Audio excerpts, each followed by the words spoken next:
Dr. Wallace. Dr. Wallace. Ito ang aming Institute of Agriculture na. Bagong tinanim na. Mga itlog na hindi GMO. Hindi pa ito inaanunsyo. Subukan ninyo po ang isa. Umalis ka dyan. Nauna ako rito. Dr. Wallace, inarkila ko ang lahat ng 5,000 taong gulang ng mga bundok ng niebe ng Veridia na nagtatanim ng snow lotus. Kapag kailangan ninyo ito, magpapadala ako ng helicopter upang maihatid ito sa inyo kagad. Ako rin. Huwag ninyo akong kalimutan. Dr. Wallace, tingnan ninyo. Ito ang pinakamagandang klase ng Jadete na minina mula sa aming minahan ng pamilya. Kaming mga babae, gusto namin ng magagandang bagay. Hoy, wala yan kumpara sa akin. Ang snow lotus ko, ang pinakamaganda. Ano, ikaw? Anong lakas ng loob mong itulak ako? Tigilan ng pagtatalo. Tama na, kayong lahat. Tingnan ninyo, mahuhusay kayong lahat sa inyong mga larangan. Anong ginagawa ninyo rito araw-araw? Nagkukumpulan sa maliit kong klinika. Dr. Wallace, gusto lang naming ipahayag. Ang aming pasasalamat, yun lang. Oo, tama. Pinahahalagahan ko ang inyong damdamin. Talagang pinahahalagahan ko. Pero, hindi ko matatanggap ang mga red along ito. Bukod pa riyan, mukha ba akong taong nangangailangan ng alinman sa mga bagay na ito? Sige, dalhin ninyo pabalik ang lahat.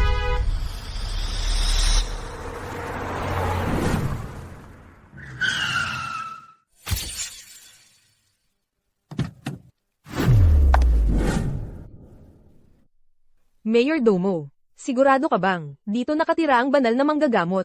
Opo, Ginang. Ayon sa aming investigasyon, dito mismo nakatira ang banal na manggagamot, ang manlalakbay. Paano titira ang banal na manggagamot sa ganitong basura? Sige, basta malunasan lang nila ang sakit ni Julian, yun lang ang mahalaga. Tara na. Hoy kayo, kaya sino sa inyo ang banal na manggagamot, ang manlalakbay? Ako si Dr. Wallace, ang doktor dito. Konsultasyon ba ang pakay ninyong dalawa? Narinig namin na ang banal na manggagamot dito ay may pambihirang kasanayang medikal na may kapangyarihang buhayin ng patay. Nakikiusap ako, iligtas ninyo ang aking anak. Pasampahin ang kapatid ko.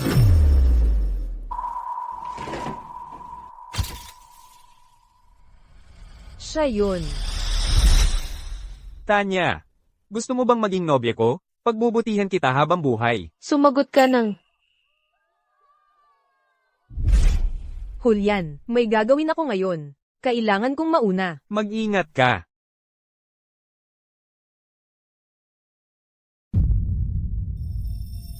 Julian, alam mo namang itong si Tanya Wallace ay ang walang kwentang panganay na anak ng pamilya Wallace. Hindi mo naman seryosong pakakasalan siya, di ba? Julian, ang pamilya mo ang pinakamayamang pamilya sa lungsod ng Jade Point. Itong si Tanya Wallace ay galing sa isang ordinaryong pamilya dahil lang nailigtas niya ang buhay mo. Hindi mo naman kailangang pakasalan siya bilang pasasalamat, di ba? Kahit napayag ka, sa tingin mo ba papayag ang nanay mo? Ano ba iniisip ninyo? Pampalipas oras lang yan. Ang lalaking si Julian talaga, buong-buo ang buhay. Ang lalaking si Julian ay isang tunay na manlalaro at hindi siya nagkakabit ng puso. Ang lalaking ito, hindi ko siya ililigtas. Ano, ang kapal ng mukha mo. Ang pamilya Crest ang pinakamayaman sa lungsod ng Jade Point. Hindi pa nga kami nagrereklamo tungkol sa maliit at sira-sirang klinika mo. Ikaw pa ang mayabang. Hindi ka ba natatakot na magalit ang pamilya namin? Pinakamayaman sa lungsod ng Jade Point. Sino ang hindi nakakaalam niyan? Nako, natatakot ako. Ano nung pinagtatawanan mo? Hayaan ang isang pasaway na tulad mo, nagamutin ang aming binatang Ginoong Crest. Dapat kang magpasalamat. Kapag inaway mo ang pamilya namin, akala mo'y mananatiling bukas ang tambakan mong ito. Ang pamilya Crest ninyo, talagang marunong magmalaki. Oo. Sinabi talaga nila na ipapasara nila ang klinika ni Dr. Wallace. Iyon ang pinakamakatawang bagay na narinig ko sa buong taon. Ha? Narito kami para magpagamot, hindi para makipag-away. Opo, Ginang. Ginang Crest, talaga namang napalaki mo ng isang masunuryang aso. Ikaw. Akala mo kung sino ka? Ang pamilya Crest namin, kayang-kayang durugin ka ng isang kamay. Gusto kong makita kung paano durugin ang mayamang binibining Crest na ito. Ang aming Dr. Wallace ng isang kamay. Ikaw, Tama na, Dr. Wallace. Ang anak kong si Claire ay pinalaki kong spoiled. Kung siya man ay nakasakit sa iyo sa anumang paraan, pakiusap, patawarin mo siya. Kung iligtas mo ang anak kong lalaki, papayag ako sa anumang kondisyon. Wala akong kailangan. Kung iligtas mo ang anak kong lalaki, ibibigay ko sa iyo ang kalahati ng shares ng Crest, kasama na ang 3 pabor. Hindi interesado. Pakiusap, umalis na kayo. Dr. Wallace, hindi ba't ang layunin ng pagiging doktor ay magpagaling at magligtas ng buhay? Kung hindi mo ililigtas ang anak ko, siguro may dahilan ka. Kapag ako, si Tanya Wallace, ay nagpapagamot, ang unang tuntuning sinusunod ko ay ang pagliligtas lamang ng mabubuting tao. Hindi ako nagal iligtas ng masasamang tao. At lalong hindi ako nagal iligtas ng mga may tuwali ang moral. Ginang Crest, pakiusap, umalis na kayo. Huwag kang ganoong walang utang na loob. Ang binatang Ginoo namin ay may mabuting puso. Paano siya magiging tulad ng sinasabi mong taong may tiwali ang moral? Naiintindihan ko na. Ikaw ay isang babae lamang na nagnanais ng mas maraming pera mula sa aming pamilya. Hayaan mong sabihin ko sa'yo. Imposible yan. Tama na ang ingay. Anong lakas ng loob mong hampasin ako? Ikaw. Magpakabait ka. Ginang Crest, magsasalaysay ako ng isang kwento. 5 taon na ang nakalipas. Iniligtas ko ang isang lalaking malubhang na sugatan. Sa loob ng isang buong taon, inalagaan ko siya hanggang sa gumaling. Sa aking ika-18 kaarawan, nagpahayag siya ng kanyang nararamdaman para sa akin. Sabi niya, magiging mabuti siya sa akin habang buhay. Totoo iyon.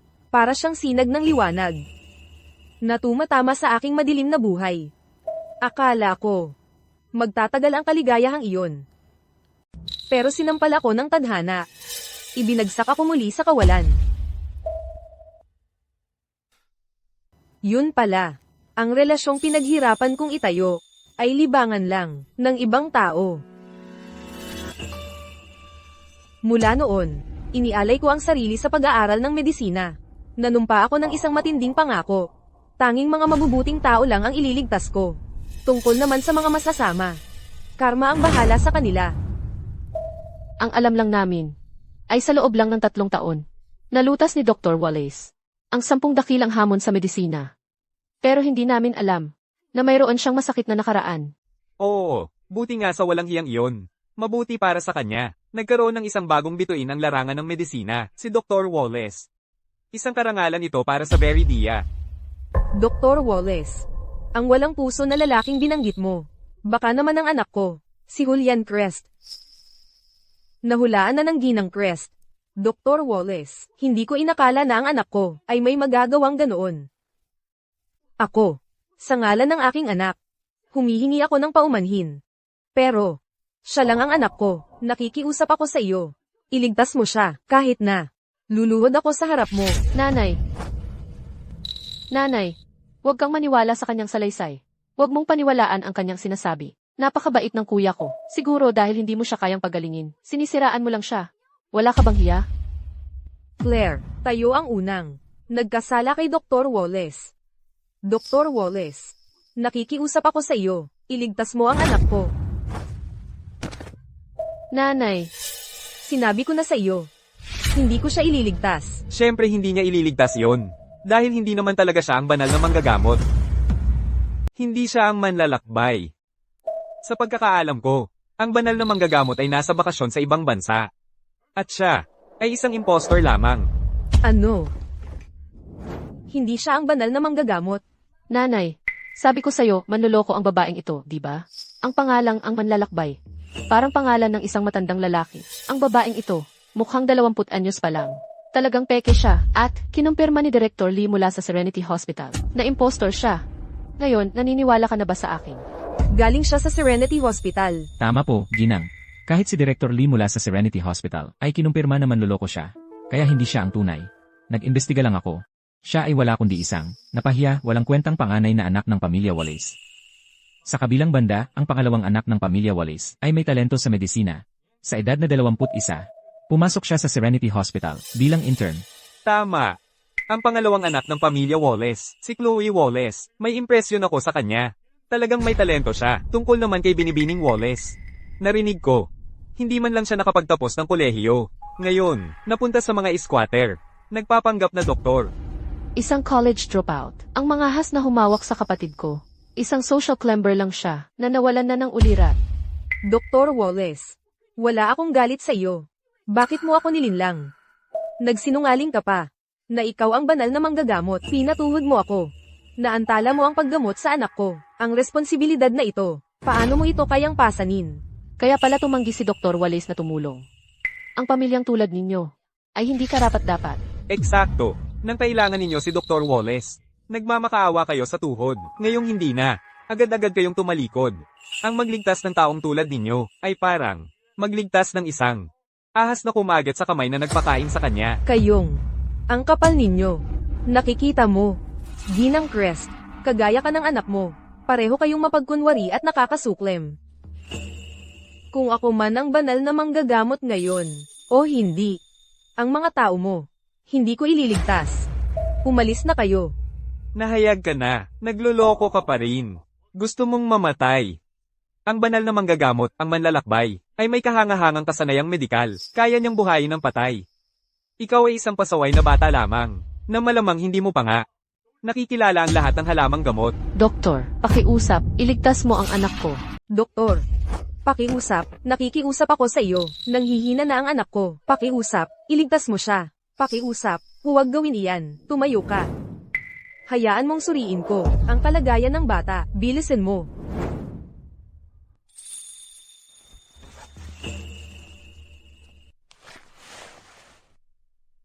Walang alam si Tanya Wallace tungkol sa medisina. Manloloko siya. Ang tunay na eksperto ay si Director Lee mula sa Serenity Hospital. Ma'am, manloloko siya. Huwag kang maniwala sa kanya. Pero ang anak ko, sabi ng tita ko, napakaganda raw ng klinikang ito. Mali ba ang napuntahan ko? Galing ka sa Serenity Hospital. Oo, ako ang punong manggagamot sa Serenity Hospital. Sige. Ang batang ito ay sa iyo na. Tingnan natin ang kaya mo. Dr. Wallace, ay hinahayaan kang gamutin ang pasyente. Dapat ituring mo itong karangalan. Sulitin mo ito. Nanay, nakita mo, sabi ko sa iyo, walang alam siya tungkol sa medisina. Ngayon, may kapal pa ng mukha. Nahilingin kay Director Lee na iligtas ito. Sino ang nakakaalam kung saan niya nakita ang tatlong aktor na ito? At may kapal pa ng mukha para sabihin. Nakarangalan ito para kay Director Lee. Munting babae. Kung kaya mo siyang iligtas, gawin mo. Kung hindi, umurong ka. Hindi ka namin hahamakin. Ngunit, maging tapat ka. Ngayon, ipapakita ko sa iyo ang kaya ng Serenity Hospital. Ito ay hindi isang bagay na nakikita mo araw-araw. Maputlang kutis. Namumulang labi. Ito ay meridian blockage syndrome. Ano ang gagawin natin, doktor? Ako. Dinala ko na siya sa ospital dati, at walang nakitang mali ang mga doktor. Natatakot ako kung maghihintay pa tayo. Baka huli na ang lahat. Huwag kang mag-alala, habang nandito ako. Gagawin kong muli, ang iyong anak na puno ng buhay. Munting babae. Hayaan mong ipakita ko sa'yo, kung ano ang hitsura ng tunay na kasanayan sa medisina. HMM. Ikaw ang bahala.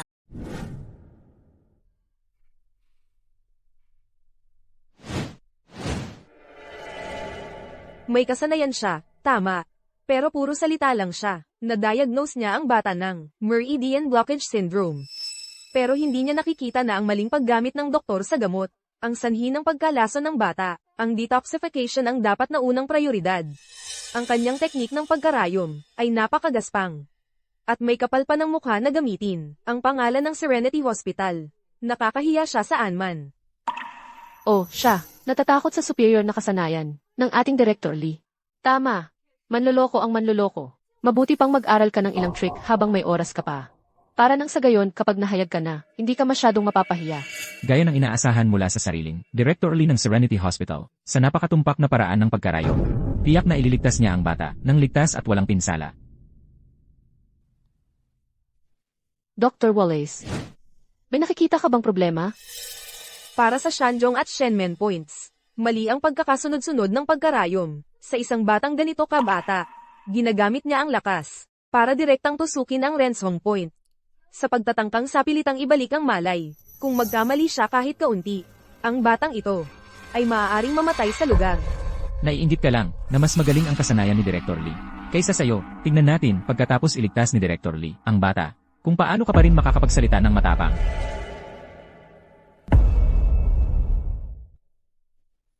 Sa loob ng 3 segundo, gigising ang bata. Talaga. Oh, salamat, Director Lee. Director Lee, talagang kahanga-hanga. Hindi tulad ng ilang tao, na walang tunay na kasanayan, pero nagmamagaling at ayaw tumulong.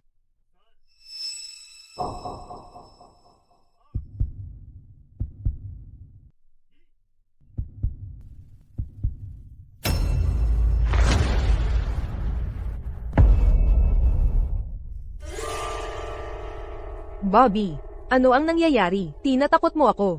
Doktor, ano ang nangyayari? Hindi ko alam. Ano ang nangyayari? Paano ito nangyari? Ano nang ginagawa mo?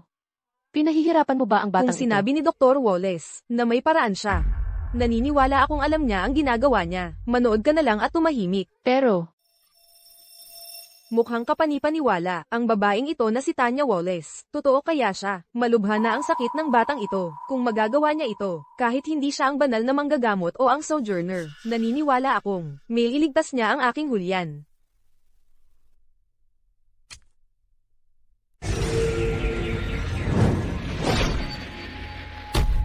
Paano ito nangyari? Ilang taon na akong doktor, at hindi pa ako nakakita ng ganito. Konti lang ang nakita mo, no? Nag-inarte ka lang.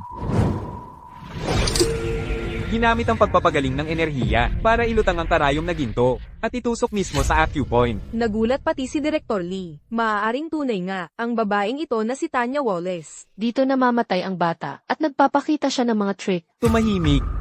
Ito ang Viridian Energy Healing.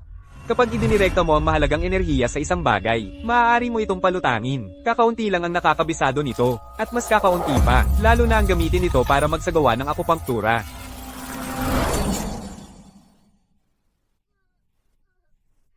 Kadiri naman.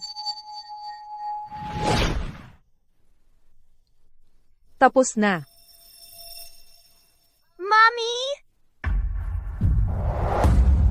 Niligtas niya talaga siya. Ang teknikang ito, bakit parang pamilyar ito?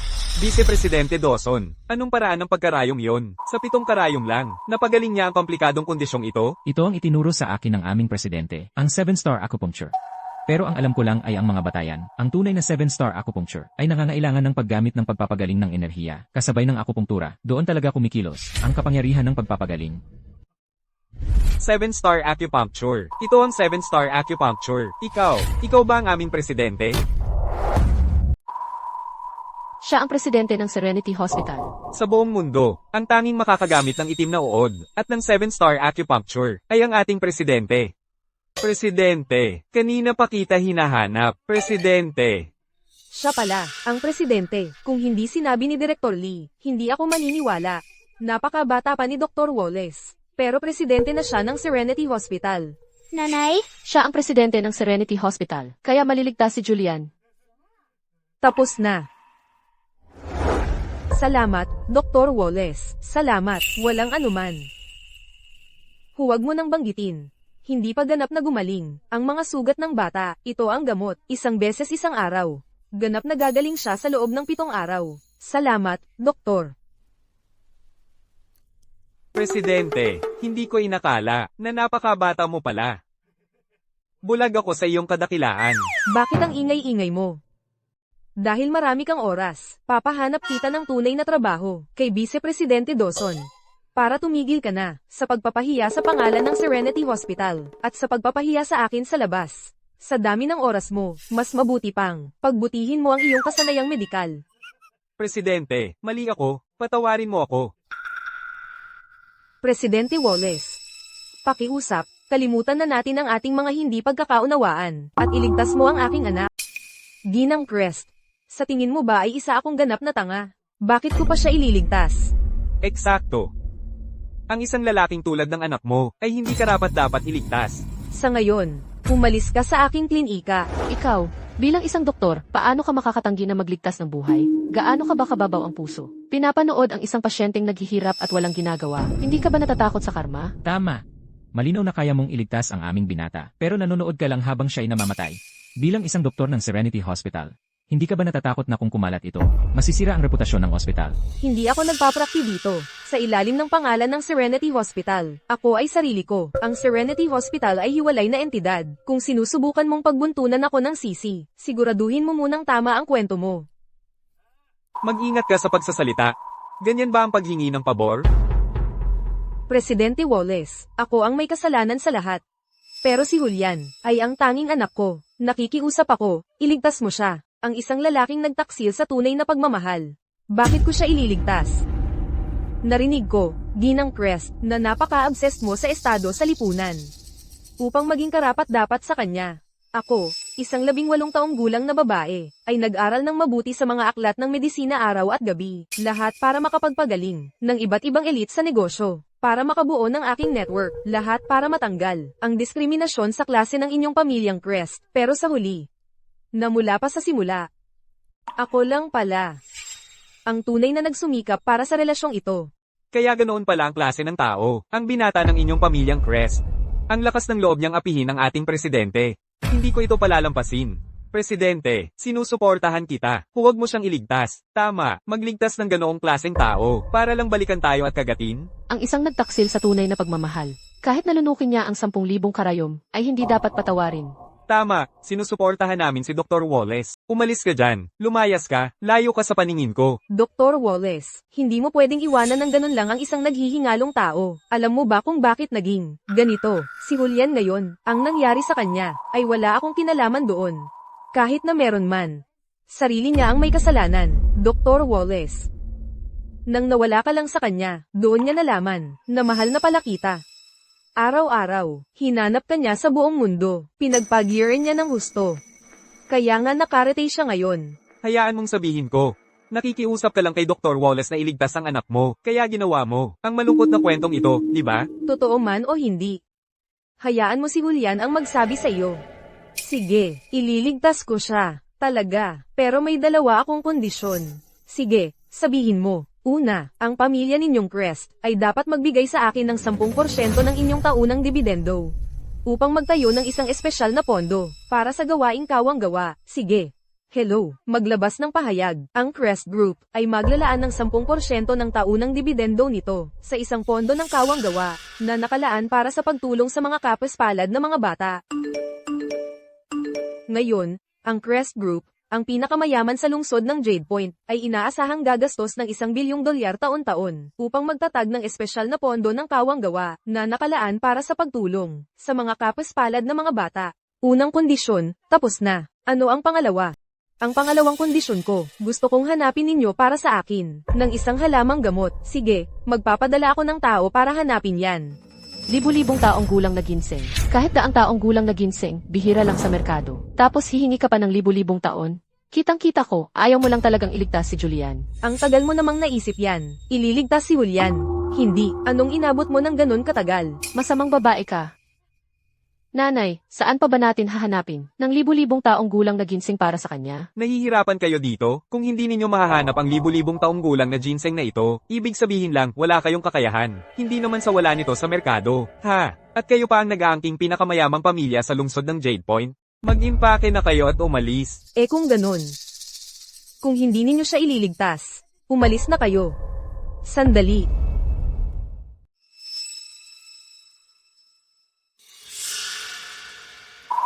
Gamitin mo ang pribadong eroplano ko. Pumunta ka sa safe, kunin mo, at bilisin mo.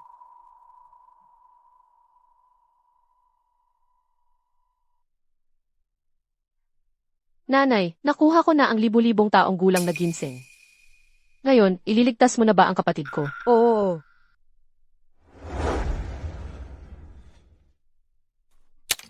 Hoy, ang ginseng na ito ay isang napakamahal na kayamanan. At ganyan-ganyan mo lang ito sasayangin.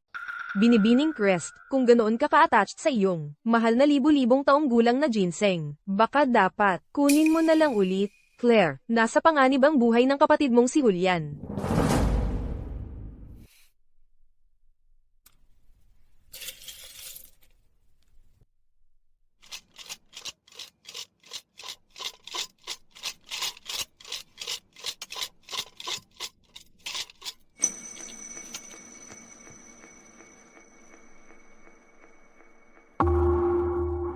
Hoy, Pangulo! Ang galing mo! Ilang pagyanig lang. At naging pulbos na ang mga halamang gamot. Inumin mo ito. Paano mo nalaman na nauuhaw ako? Ang bait mo naman.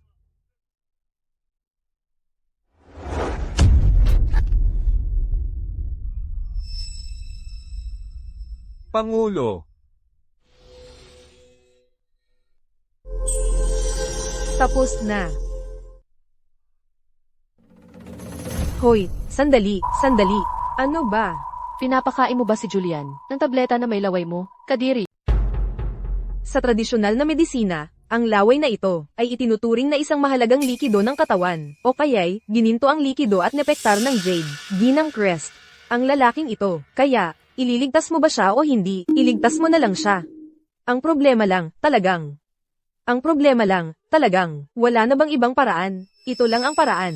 Tanggapin mo o hindi, nasa sa iyo. Ang laway ay hindi lamang nakakapagpahina sa tindi ng gamot, kundi nakapagpapalusog din sa baga at mahalagang enerhiya. May mga taong nagbabayad pa nga para dito. Claire, umusag ka. Hayaan mong gamutin ni Dr. Wallace si Julian. Nanay, sigurado ka bang hindi niya tayo niloloko? Niloloko.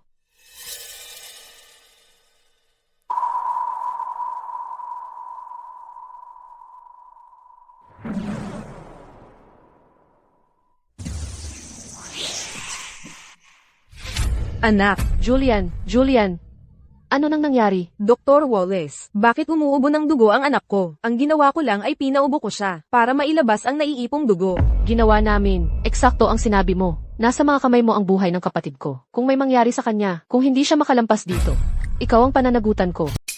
Dr. Wallace, kailan madyay gising ang anak ko? Maaari siyang magising kahit kailan, o kung masama ang sitwasyon, sa loob ng 3 araw. 3 araw.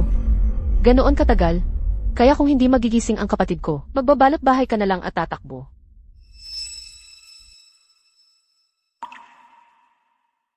Nanay, hoy, ate. Gising ka na, anak.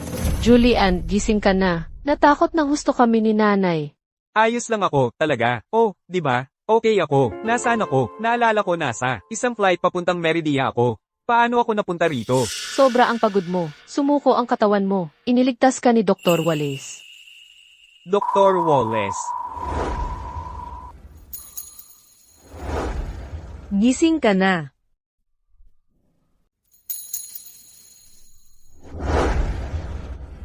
Sunod ka na. Anong ginagawa mo dyan? Tikman mo ang bagong luto ko. Julian, huwag kang magtatakbo.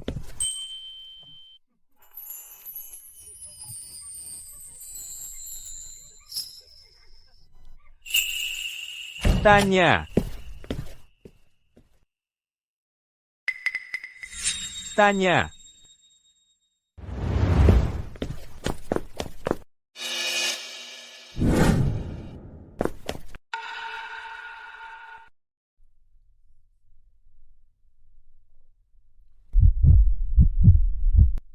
Tanya, alam mo ba kung gaano katagal kitang hinanap? Bakit ka bigla na lang umalis ng walang palem? Hindi na kita hahayaang mawala muli sa paningin ko. Ano ang ibig mong sabihin? Hindi mo ba maintindihan? Tanya, ano ba ang pinagsasasabi mo? Sabihin mo lang sa akin kung ano ang nangyayari. Noon sa restaurant, narinig ko ang bawat salitang sinabi mo sa kaibigan mo. Sabi mo niloloko mo lang ako. Tanya, hindi yun totoo. Hayaan mo akong magpaliwanag, pakiusap. Ayokong makinig. Tapos na ako. Ngayong, gising ka na. At binayaran na ako ni Ginang Crest. Kunin mo na ang iyong pamilyang Crest. At umalis ka na rito. Tanya, aminado akong tanga ako. Nang umalis ka, doon ko lang na-realize kung gaano kita kamahal. Sa lahat ng mga taong ito, hinanap kita sa lahat ng lugar, para sa kahit anong balita tungkol sa'yo. Ang gusto ko lang ay makita ka ulit. Dr. Wallace, mula nang umalis ka, si Julian ay parang baliw sa paghahanap sa iyo. Mahalaga ka talaga sa kanya, alam mo. Sino ba ang may gusto ng pag-ibig na huli na? Si Dr. Wallace ay bata at napakatalino. Kung gusto niya, ang pila ng mga manliligaw ay maaaring umabot mula rito. Hanggang sa Meridia. Eksakto. Ang pag-ibig na dumating ng huli ay mas masahol pa sa walang kwenta. Pakiusap, bigyan mo pa ako ng isa pang pagkakataon. Pangako ko, hindi kita bibiguin ngayon. Wala ka ng pagkakataon. Bukas, magkakasal na ako. Sandali, ikakasal ka na? Nagbibiro ka lang, di ba? Sabihin mo na hindi ka pa rin galit sa akin, Tanya. Bakit ako magsisinungaling sa'yo? Bukas, sa Starlight Hotel, magkakasal na ako sa aking kasintahan. Sana, ay tanggapin mo ang aking pagpapakasal. Dr. Wallace, lahat ng pag-aaral mo, lahat ng pagsisikap, hindi ba't para lang pakasalan si Julian? Ngayon, pumayag na ang pamilya Crest.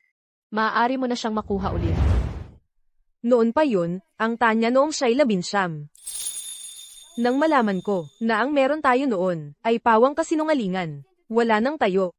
Ayaw ko nang may kinalaman, sa iyo o sa pamilya Crest. Ngayon, mabuti sa akin ang aking kasintahan. Magpapakasal kami. Magkakaroon ng mga anak. At tayo'y magkakasamang tatanda. Hindi. Hindi yan totoo. Hindi pwedeng mangyari yan. Bigyan mo pa ako ng isang pagkakataon, sige na? Nakikiusap ako sa'yo. Tanya, ang pamilya Crest ang pinakamayaman sa lungsod ng Jade Point. Wala kaming pagmamaliit sa iyo. Mababa ang pamilya Wallace sa estado namin. Malaki na nga ang ipinagbigay namin, kahit na napakahusay ng iyong kasintahan. Kaya ba niyang pantayan si Julian? Siya ang magiging tagapagmana ng pamilya Crest. Tumigil ka. Julian, ipinagtatanggol kita. Paano mo nagawa to? Huwag kang makialam sa mga gawain ng kapatid mo. Pero, nanay, ang ibig ko lang sabihin, Tanya, hindi ganoon ang ibig sabihin ng kapatid kong babae. Hayaan mong magpaliwanag ako. Ano man ang ibig mong sabihin. Ito ang ibig kong sabihin. Ayokong may kinalaman sa pamilya ninyo. Ngayong gising ka na. Sama-samang umalis na kayo. Dito. Napakasimple ng lugar na ito. Para sa mga tulad ninyong dakila. Sige, aalis na ako. Ang Starlight Hotel, di ba? Nandoon ako sa pinakamaganda kong damit para sa selosalo ninyo sa kasunduan. Upang masaksihan ang iyong kaligayahan. Dr. Wallace. Ang hulyan ko ay hindi pa nakapagmahal ng ganito kanino man. Pakiusap, bigyan mo siya ng isa pang pagkakataon.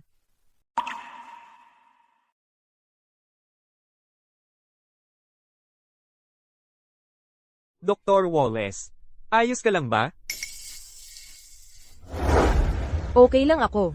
Dr. Wallace, ang binatang tagapagmana ng pamilya Crest. Mukhang totoo ang pagsisisi niya. At, kitang-kita ko na hindi ka rin naman walang pakialam. Bakit mo pinahihirapan ang sarili mo ng ganyan? Huwag nang bumalik. Nasaktan na niya minsan si Dr. Wallace. Paano kung gawin niya ulit? Ayoko lang talagang makita na nasasaktan si Dr. Wallace. Bakit lagi mo akong kinukontra? Sige. Huwag kang mag-alala. Ang sino mang nasaktan ako, ay isang tinik sa aking tagiliran. At kahit gaano man kasakit, bubunutin ko ito. Tama si Dr. Wallace. Dr. Wallace, sinusuportahan namin ang desisyon mo. Okay. Sa totoo lang, tignan ninyo kayong lahat, mga magnate ng industriya. Anong ginagawa ninyo dito, sa maliit kong klinika buong araw? Sige na, bumalik na kayo sa trabaho.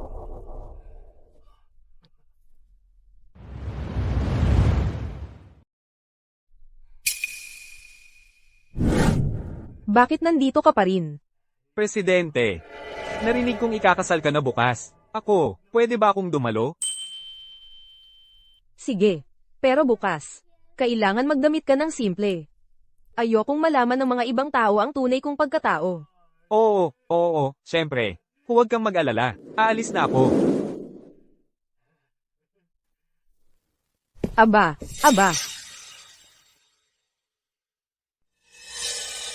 Kung hindi man ito ang binibini ng pamilya Wallace, paano ka napunta sa ganitong kalagayan? Tigil na yan. Tanya, paano mo nasabi yon? Dumalaw lang kami ni nanay, para kamustahin ka. Ang sakit ng mga sinasabi mo. Magpakatotoo ka. Wala namang ibang tao dito. Kanino ka nagpapanggap? Kamukha mo ang patay mong ina, parehong plastic at nagmamagaling. Kung malaman ng nanay mo na pagkatapos niyang mamatay, pinagtabuyan ka ng pamilya Wallace. At nakatira sa siraulong lugar na ito, ano kaya ang sasabihin niya? Chloe, kahit totoo man yan, dapat mong bigyan ng mukha ang kapatid mo. Nanay, kasalanan niya yon. Ni hindi nga siya nakapagtapos ng kolehiyo, at tumakbo papunta sa siraulong lugar na ito para sayangin ang buhay niya. Hindi tulad ko. Eksakto, yan ang Chloe ko. Siya ang pinakamagaling. Lahat ngayon ay nagsasabi na si Chloe ay isang bihirang medical prodigy. 21 taong gulang pa lang. Nagtatrabaho na siya sa nangungunang Serenity Hospital sa buong mundo. 21, ha? Nagtatrabaho sa Serenity Hospital. At, Ang Serenity Hospital ay ang numero 1 ospital sa buong mundo. Maraming magagaling na doktor ang gustong makapasok doon. Huwag mong sabihing hindi mo alam yon. huwag mo nang pansinin, Chloe. Ang isang taong hindi nakatapos ng kolehiyo ay walang ideya kung ano ang Serenity Hospital. Tama. Ano naman kung malaman niya?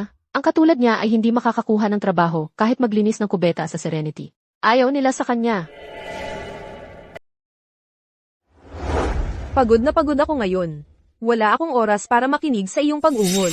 Umalis Ngayon ka. Sino ang tinatawag mong aso? Ang umuungol ang aso. Huwag mong isipin na ikaw ang huling tatawa.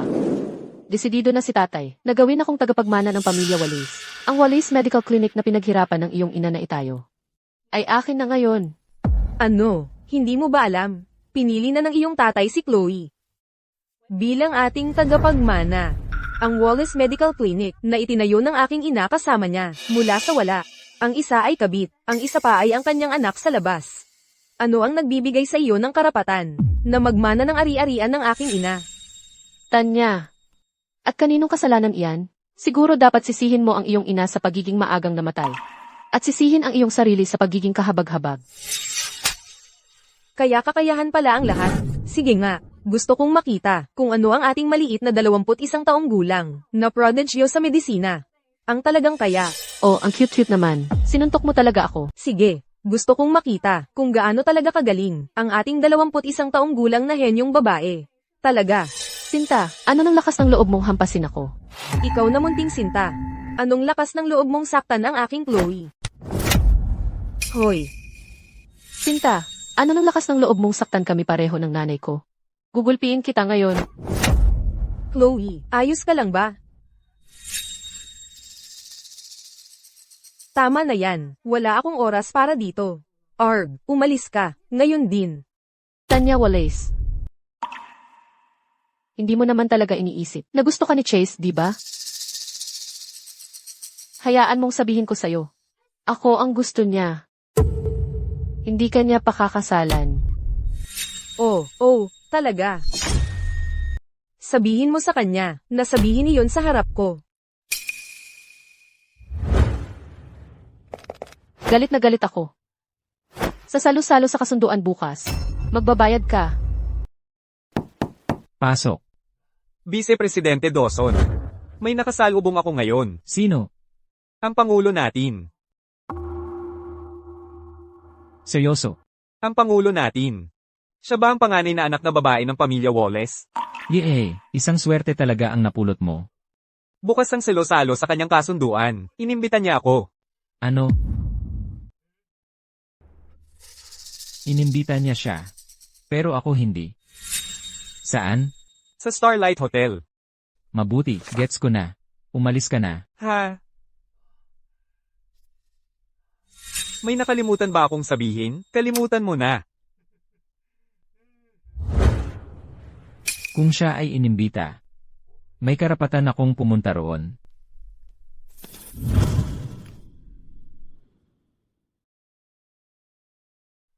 Hoy! Kumuha ka ng magarang regalo para sa akin. Magpapasikat ako sa salo-salo sa kasunduan ng Pangulo. Hoy, Julian, ang tagal na nating hindi nagkikita't nagkakainan. Hayaan mo akong magpahinga ka ngayon. Ang cute-cute talaga ni Tanya. Tanya. Nangahas siyang manakit sa akin at kay nanay. Galit na galit talaga ako. Huwag kang mag-alala, Chloe. Hindi magtatagal ang kayabangan ni Tanya. Maghintay ka lang hanggang bukas sa salo-salo sa kasunduan. Ipaghihiganti kita. Ano na problema, Julian? Akala pa rin niya, para sa kanya ang buong salo-salo sa kasunduan bukas. Para sa kanya lang. Sa totoo lang. Para sa atin ito. Pagdating ng tamang oras, ako ay, sa harap ng lahat, ay iiwan ko siya. Pagkatapos, magpapakasal ako sa'yo. May iwan siya ng kanyang kasintahan. Sa sarili niyang salo-salo sa kasunduan, isang iskandalo na napakalaki. Imposibleng makaligtas si Tanya sa lungsod ng Jade Point pagkatapos noon. Sinabi sa akin ni nanay ngayon, na sa salo-salo sa kasunduan bukas, ipapahayag niya ng harapan ni tatay, na ako ang tagapagmana ng Wallace Medical Clinic. Ito ang perpektong pagkakataon. Para sa wakas ay paalisin si Tanya Wallace sa pamilya Wallace. Magaling iyan. Triple win ito. Ang ating si Chloe ay malapit ng maging tagapagmana ng pamilya Wallace. At pagkatapos ay ikakasal sa akin. Dagdag pa. Mapapalis natin si Tanya Wallace. Ang pasaway na yun. Dapat talaga tayong magdiwang.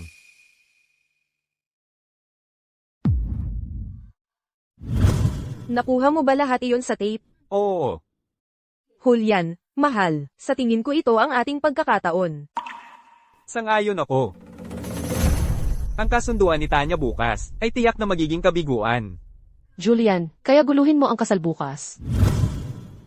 Ang galing, hindi pa ako nakakita ng ganoong kapanapanabik na eksena. Sige, sige. Kakakagaling lang ng kapatid mo sa malubhang sakit. Huwag mo siyang piliting mabuti. Nanay, nais kong ialay ang buong pamilya Crest bilang aking regalo sa kasunduan. At pumunta sa Starlight Hotel bukas para guluhin ang kasal. Mabuti, kasama mo ako, anak.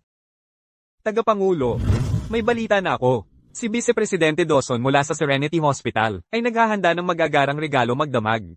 Narinig kong pupunta siya sa selo-salo sa kasunduan ng presidente ng Serenity Hospital. Mukhang, ang presidente na hindi kailanman nagpapakita ay lalabas na ngayon. Ano? Ang banal na manggagamot ngayon ay hindi na magtatago ng kanyang lihim na pagkatao? Maghanda ng magagarang regalo. Bukas, pupunta tayo sa Starlight Hotel para magbigay ng regalo sa kasal sa banal na manggagamot. Ang banal na manggagamot. Posible kayang ang presidente ng Serenity Hospital ay ang maalamat na banal na manggagamot? Oo, gagawan ko na agad ng paraan.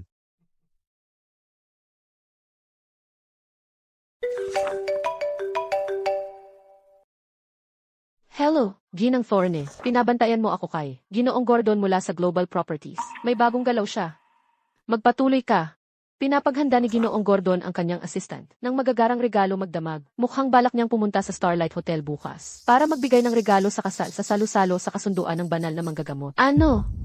Ang kapal naman. Ang matandang bruha na iyan ay nagtatago pala sa aking likuran para dumalo sa salu-salo sa kasunduan ng banal na manggagamot. Hindi pwede. Maghanda ng magagarang regalo. Dapat mas magagara pa kaysa sa kanyang inihahanda. Bukas, pupunta rin ako sa salu-salo sa kasunduan ng banal na manggagamot para magbigay sa kanya ng regalo sa kasal.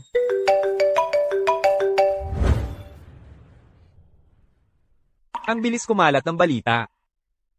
Mukhang bukas, lahat ng mga piling tao sa lungsod ng Jade Point ay nasa selo-salo sa kasunduan ng banal na manggagamot. Triplihin ang halaga ng aking mga regalo. Ako, si Gordon, hindi dapat mapag-iwanan.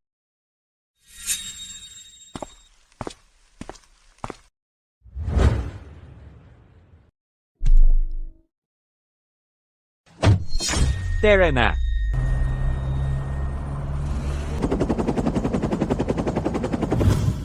Maligayang bati, Ginang Carter. Well, ngayon. Sa wakas ay naayos na namin ang pag-iisang dibdib ng aming mga anak, tapos na ang lahat. Tuloy po kayo. Salamat, dito po tayo. Wow, Ginang Carter, todo-todo talaga ang inyong paghahanda.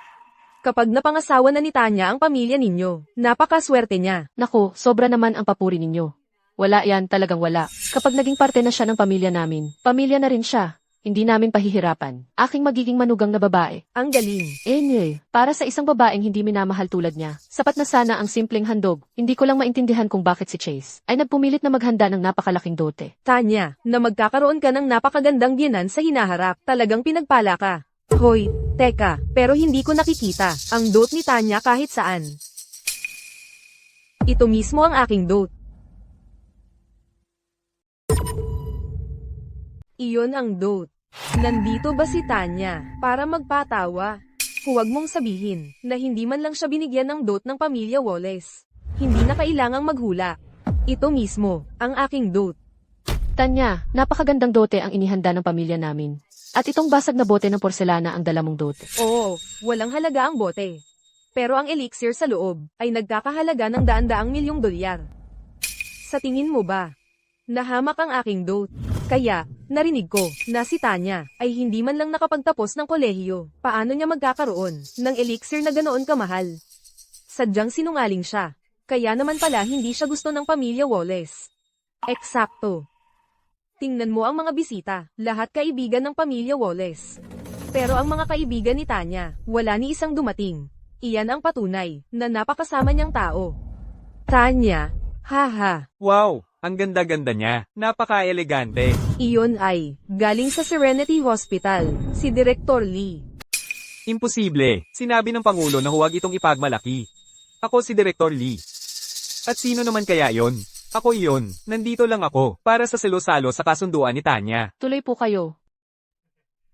Sabi ko sa iyo, imposibleng si Director Lee iyon. Ganyan ang suot niya pagdating. Siguro may isang hamak lang, na napadpad dito para humingi ng libreng pagkain. Tama na. Tanya, ito ay kasunduan ng aking anak, hindi isang tayangsh. Hindi mo pwedeng basta-basta magdala ng bawat pulutin mula sa kalye. Ginang Carter, kaibigan ko siya. Hindi siya gala. Ang mga ibong magkakulay. Ang isang tulad niya na hindi nakapagtapos ay karapat-dapat lamang na maging kaibigan ng isang hamak tulad niya. Ano ang lakas ng loob mong kausapin siya ng ganyan? Ginang Carter. Sa lahat ng iyong pinag-aralan, Ginang Carter, hindi ba't itinuro sa iyo ng iyong mga guro na ang lahat ng trabaho ay karapat-dapat sa respeto? At saka, paano mo nalaman na isa lang siyang hamak? Paano kung siya pala ay isang taong hindi mo dapat pakialaman? May taong hindi ko kayang guluhin. Kaya kong durugin siya, parang langgam. Tanya, makinig ka sa akin. Kung hahayaan mong dumalo ang ganyang klaseng tao sa handaan ngayong araw, edi tapos na ang kasunduang ito. Nanay, ang kasunduang ito ay dapat magpatuloy.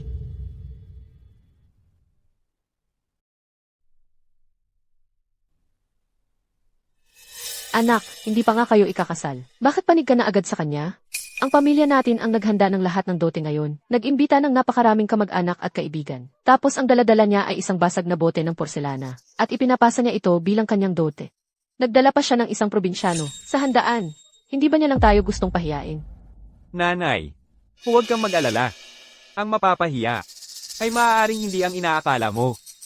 Ngayong araw, bukod sa aking kasunduan kay Tanya, may isa pang pagdiriwang. Anong pagdiriwang? Ang pamilya Wallace ay magpapahayag ng tagapagmana ng Wallace Medical Clinic. Si Tanya ba ang magmamana ng Wallace Medical Clinic? Ang klinikang iyon ay sumisikat ngayon sa lungsod ng Jade Point. Kung may suporta tayo ng pamilya Wallace, ang ating kumpanya ay tataas ng husto. CJ, ngayong araw, palalampasin ko na ito. Tara na. Kahit na medyo kulang si Tanya, pero kung sakali, kung maaari niyang manahin ang Wallace Medical Clinic, magagamit pa rin siya. Nanay, sa totoo lang, ngayong araw, ang tagapagmanang ipapahayag ni Ginoong Wallace ay hindi si Tanya. Ito ay ang kanyang pangalawang anak na babae. Si Chloe Wallace. Ano nang sinabi mo? Ang tagapagmana ay hindi si Tanya, ang ikalawang anak na babae ng pamilya Wallace. Ngayon, itong si Chloe, 21 taong gulang pa lang siya. Nasa Serenity Hospital na siya. Mula noong bata pa siya, napakagaling na niya sa medisina. Tinatawag siya ng mga tao bilang isang henyong pangmedisina na isang beses lang lumalabas sa isang siglo. Walang hanggan ang kanyang kinabukasan. Kaya't ang pagpili ng pamilya Wallace sa kanya bilang tagapagmana ay lubos na makatwiran. Kung gayon, ang pakakasalan natin ay yung talunang iyon. Para saan pa? Nanay, pakinggan mo muna ako. Ang pakakasalan ko ngayon ay hindi si Tanya. Ang ikalawang anak na babae ng pamilya Wallace, si Chloe. Hindi si Tanya. Payag kaya ang pamilya Wallace? Nanay, huwag kang mag-alala. Ngayon, si Chloe ang paboritong anak ni Ginoong Wallace. Binibigyan siya ng lahat ng gusto niya. At siya ay talagang tapat sa akin. Ang galing ng anak ko. Kung pakakasalan natin si Chloe, mapapasa atin ang Wallace Medical Clinic. Anumang karangalan ang kanyang makamit, ay magiging karangalan din natin. Sino ang nakakaalam? Baka ang pamilya Carter. Ang maging pinakamayamang pamilya sa lungsod ng Jade Point. Nanay, magtiwala ka sa akin. Nandito na si Ginoong Wallace.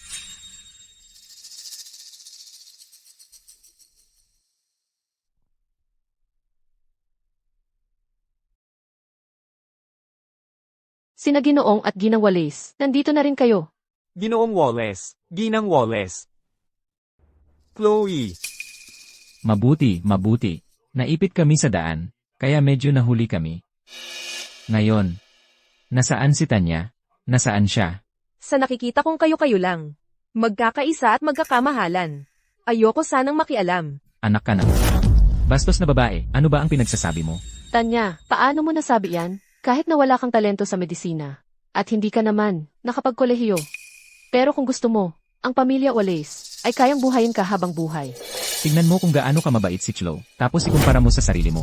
Kanina lang, may daladala siyang isang probinsyano na sinabing kaibigan daw niya. Nakakahiya talaga. Director Lee. Talagang hindi yan si Director Lee mula sa Serenity Hospital. Isang prom D lang yan. Nagkataon lang nakamukha ni Director Lee. Ay, nagkamali pala ako. Sabi ko sa'yo parang kilala ni Tanya, ang isang tulad ni Director Lee. Ginang Carter. Di ba sabi mo kanina? Prom D lang siya, di ba? Tanya, paano mo naisipang dalhin ang ganoong klaseng tao? Sa salo-salo sa kasunduan ng ating mga pamilya, ang disrespectful mo, wala kang respeto sa amin. Itong si Chloe Wallace. Akala ko pa naman, ay batang may tunay na talento. Iniisip ko pang kunin siya bilang estudyante, at turuan ng maayos. Pero sa totoo lang, masama at mababaw pala ang ugali. Ang isang prom D ay walang karapatang narito sa salo-salo sa kasunduan ng pamilya Wallace at Carter. Ito ba ang paraan mo para ipahiya ang ating dalawang pamilya? Tatay, nako, naman. Kung hindi dahil sa nanay ko noon, malamang, mas malala pa ang lagay mo kaysa sa isang prom D. Teka, sa totoo lang, kung hindi dahil sa nanay ko, malamang, namatay ka na sa gutot noon pa. Eksakto. Tama ng tama si Binibining Wallace. Sabi nga ng lahat, nagsimula sa wala ang pinuno ng pamilya Wallace. Pero kung wala ang ina ni Binibining Wallace, hindi siya aabot sa kung nasaan siya ngayon. Malamang, mas malala pa ang lagay niya kaysa sa isang prom D tulad ko. Ikaw, kayo, Tatay, wag po kayong magalit. Wala namang naging maganda sa buhay si Tanya. Ni hindi nga siya nakapagtapos ng kolehiyo. Sa tingin ko, wala rin siyang masyadong kaibigan. Napakasaya talaga ng okasyong ito. Kung nakapag-imbita man si Tanya ng isang magsasaka, dapat nga tayong humanga. Tama ka, mahal. Wala si Tanyang katulad ni Chloe. Magaling na si Chloe mula pa noong bata siya. Napakabata pa niya, pero nakapasok na siya sa Serenity Hospital. Isang lugar na gustong-gusto ng lahat, ang mga taong kasama niya ay kapaki-pakinabang sa pamilya Wallace. Tungkol naman kay Tanya, hayaan na lang natin siyang maging masaya at malusog. tingnan mo ito, tingnan mo. Tingnan mo ang iyong madrasta at si Chloe. Napakaintindi nila. Talagang iba kayong mga Wallace. Akala mo'y perlas ang mata ng isda. Hawak-hawak ang lumang bakal na parang ginto. Kaya pala ang Wallace Medical Clinic ay hindi umuusad. Sino ang tinatawag mong lumang bakal? Ano, ayaw mong tanggapin ang katotohanan? Kawalang hiyaan. May tao ba dyan? Palayasin siya. Subukan ninyong galawin siya. Hindi ko inakalang mabubuhay ako para masaksihan na ipagtatanggol ako ng ating presidente. Nabibigatan ako. Talaga, kapag nagkaroon ako ng pagkakataon, pupunta ako mismo kay Vice Presidente Dawson at ipagmamalaki ko ito. Tanya, talaga bang susuwayin mo si tatay? Sa harap ng lahat ng bisitang ito. Tatay, maging tapat ako sa iyo. Hindi siya isang taong pwedeng paglaruan. Hahaha, isang magsasaka, at hindi ko siya kayang paglaruan. Tatay, sa tingin ko, nakalimutan mo na talaga ang iyong pinagmulan. Kahit na tunay na magsasaka siya ngayon, hindi ka ba isa noon? 20 taon na ang nakalipas. Gaano ka ba naman katanji kaysa sa kanya? Ikaw, walang utang na loob na anak na babae. Sinusubukan mo bang patayin sa galit ang iyong ama ngayong araw? Isang magsasakang tulad niya, paano siya ng ahas na ikumpara kay Ginoong Wallace? Kahit bigyan mo siya ng 40 taon, hindi pa rin niya maaabot ang mga tagumpay ni Ginoong Wallace sa ngayon. Eksakto, itinayo ni Ginoong Wallace ang Wallace Medical Clinic upang maging ganito ito ngayon. Isang hamak na magsasakang tulad niya, wala siyang pagkakataon. Mahal, huwag kang magalit, huwag kang magalit. Bakit ka pa makikipagtalo sa kanya? Paano kung magkasakit ka sa galit? Dahil maraming bisita dito. Unahin muna natin ang pangunahing okasyon.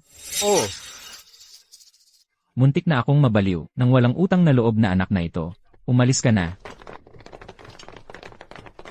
Bago magsimula ang handaan ngayong araw, may masayang anunsyo ako. Presidente, matitindi ang mga Wallace. Mag-ingat ka.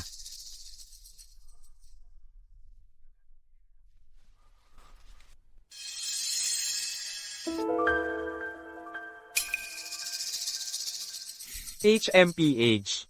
Tanya, tapos na ang oras mo. Alam naman nating lahat, nagsimula ako sa wala noong araw, at itinatag ang Wallace Medical Clinic. Ngayon, sa isang kisap mata, mahigit 20 taon na ang lumipas. Kaya ngayon, sa araw ng kasunduan ng anak kong babae, nais kong ipahayag sa lahat ang susunod na tagapagmana ng Wallace Medical Clinic. ano? Ipinapahayag na ni Ginoong Wallace ang tagapagmana. Si Tanya kaya ang ipapahayag bilang tagapagmana. Hindi lang siya ikakasal kay binatang Ginoong Carter ngayon. Ngayon pa ay ipinapahayag na siya ang magmamana ng Wallace Medical Clinic. Kahit ano pa ang mangyari, ang panganay na anak na babae ng pamilya Wallace, sa wakas ay nagbubunga na ang kanyang paghihirap. Alam ng pamilya Wallace kung ano ang makabubuti sa kanila. Basta't ang ating Pangulo ang magiging tagapagmana. Maghanda na para sa isang daluyong ng yaman at swerte. sa kakayahan ng Pangulo. Tiyak na pamumunuan niya ang pamilya Wallace, nang higit pa sa Veridia. Sa pamamagitan nito, ipinapahayag ko, ang susunod na tagapagmana ng Wallace Medical Clinic ay Chloe Wallace. Ano? Hindi ang panganay na anak ang tagapagmana. Si Chloe. Narinig ko, ang Wallace Medical Clinic ay itinayo ni Ginoong Wallace at ng kanyang unang asawa nang magkasama. Pero, ang tagapagmana ay mapupunta sa anak ng madrasta. Hindi ka panipaniwala iyan. Sa anong batayan? Tama, Ginoong Wallace. Ipinapasa ninyo ang titulo ng tagapagmana sa iyong pangalawang anak na babae, si Chloe. Kailangan ninyong bigyan kami ng dahilan. Batay sa ano? Dahil malinaw naman. Mas magaling ako kaysa kay Tanya. 3 taong gulang pa lang ako ay nag-aaral na ako ng medisina. 10 taong gulang ay nagdidiagnose na ng mga pasyente. At sa edad na 12, tinagurian na akong henyo sa larangan ng medisina. Sa edad na 21, sumali ako sa Serenity Hospital. Kung hindi sa akin ang posisyon ng tagapagmana ng pamilya Wallace, sino pa ba? Ang karapat-dapat. Ito bang Sinta? Kanina lang, kapatid, dito, kapatid, doon ang sinasabi mo. Kakapangalan lang sa iyo bilang tagapagmana. Hindi mo na. Napapanatili ang pagpapanggap. Tanya, mahal, ang tatay mo ay, iniisip lang ang kapakanan ng pamilya. Hindi ka marunong ng medisina, o kung paano pamahalaan ang mga bagay-bagay. Kung hahayaan naming ikaw ang mamahala, sa klinika ng pamilya, hindi ba masisira? Lahat ng kanyang taon ng pagsusumikap. Eksakto. Sa lahat ng mga taong ito, ano ba ang nagawa mo para sa pamilyang ito? Ang ginawa mo lang ay ikinahihiya kami. Anong karapatan mo para maging tagapagmana? Totoo iyan. Napakabata pa ni Chloe, ngunit ang kanyang kakayahan ay kapantay na ng isang autoridad sa medisina. Malinaw na siya ang mas angkop na pagpipilian para maging tagapagmana. Kung ang pamilya Wallace ay mapapasakamay ni Tanya, ang negosyo ng pamilya na itinayo ng puno ng pamilya sa loob ng maraming taon, ay mawawasak sa isang iglap. Tatay, naalala mo ba kung paano ka nagsimula noong araw? Matagal na yon. Anong silbi ng pagbanggit niyan ngayon? Noong wala ka pa noon, sumalungat ang nanay ko sa kagustuhan ng kanyang pamilya para pakasalan ka. Nandyan siya para sa'yo noong isa ka lamang punk na hindi man lang makilala ang mga halamang gamot. At tinulungan kang itayo ang Wallace Medical Clinic ng paisa-isa. At ginawa kang pinuno ng pamilya Wallace. Pero ikaw, simula noong bata pa ako, hinayaan mo ako at hindi mo ako pinansin. Ibinigay mo ang lahat ng pinakamahusay na yaman ng pamilya, kay Chloe. Kailan ka pa naglaan ng oras para alagaan ako?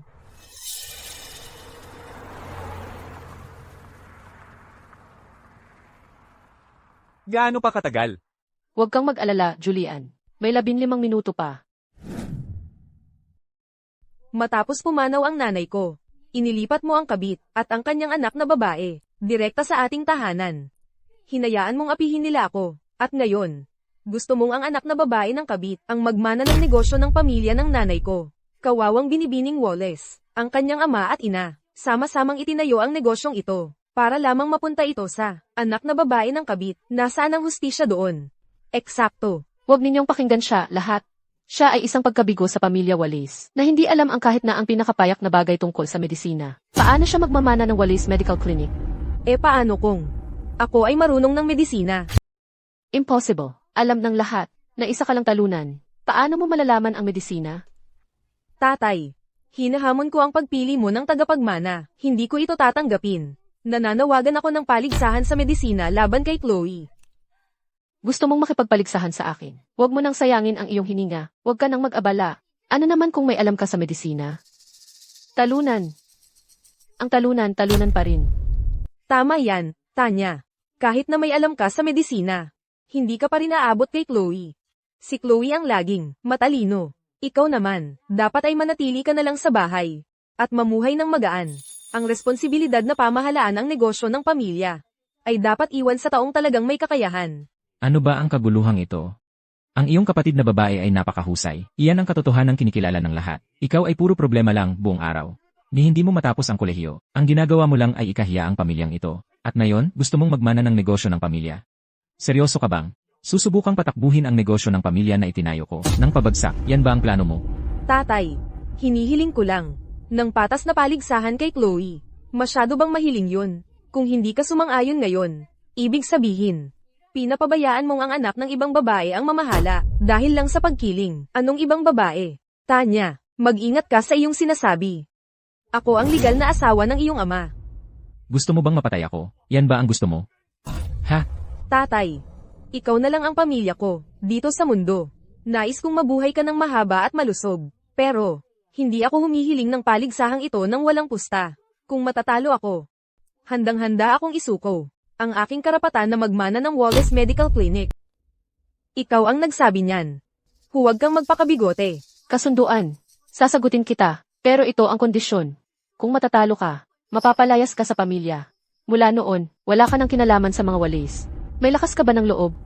Akala mo ba natatakot ako? Pero ito ang kondisyon ko. Dapat patas ang isang tunay na kompetisyon. Kung matatalo ka, hindi lang ibibigay mo ang iyong posisyon bilang tagapagmana. Kailangan mo ring kalagkarin ang iyong ina. Sa libingan ng aking ina. At magpagapang ng 10,000 beses para aminin ang iyong kasalanan.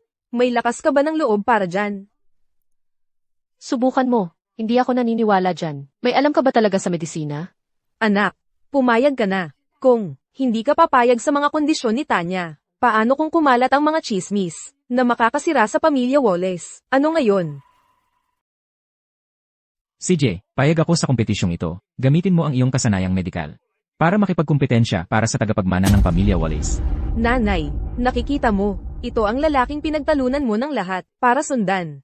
Dahil ipinipilit niyang paboran ang kabit at ang kanilang anak sa labas, kukunin ko ang lahat ng ibinigay mo sa kanya. Lahat-lahat. Anong nangyayari? Binatang Ginoo. May ginagawang kalsada sa unahan. Kailangan nating umikot. Tapakan mo ang gas. Huwag mong hadlangan si Julian na puntahan ang kasal. Opo. Inihahayag ko ang paligsahan sa kasanayang medikal upang tukuyin ang tagapagmana ng pamilya Wallace ay opisyal nang magsisimula. Ang paligsahan ay binubuo ng 2 yugto. Unang yugto ay paggawa ng tableta at pagtukoy ng halamang gamot. Ikalawang yugto ay klinikal na pagsusuri at paggamot. Magsisimula tayo sa unang yugto, paggawa ng tableta at pagtukoy ng halamang gamot. Mga tagapaglingkod, ilabas ang mga tableta. Ang tabletang ito ay naglalaman ng maraming halamang gamot. Isulat ninyo lahat ng halamang gamot na matutukoy ninyo. Ang may pinakamataas na katumpakan ang mananalo. Tanya, ano ba ang punto ng lahat ng ito? 3 taong gulang pa lang ako, nagtutukoy na ako ng tableta. Kung ako ang manalo rito, hindi ba't magmumukha lang akong nang aapi sa'yo? Oo nga, Tanya. Tanggapin mo na. Dapat umatras ka na lang ngayon. Hindi ka katapat ni Chloe. Huwag mong ipahiya ang sarili mo. Sa harap ng lahat. TSK. Alam mo ba? Kayong dalawa, bagay na bagay sa isa't isa. Ikaw, ano ba ang ibig mong sabihin? Wala talaga. Bakit ka nag-aalangan? Tama na, huwag nang magtalo. Simulan na ang yugto ng pagtukoy.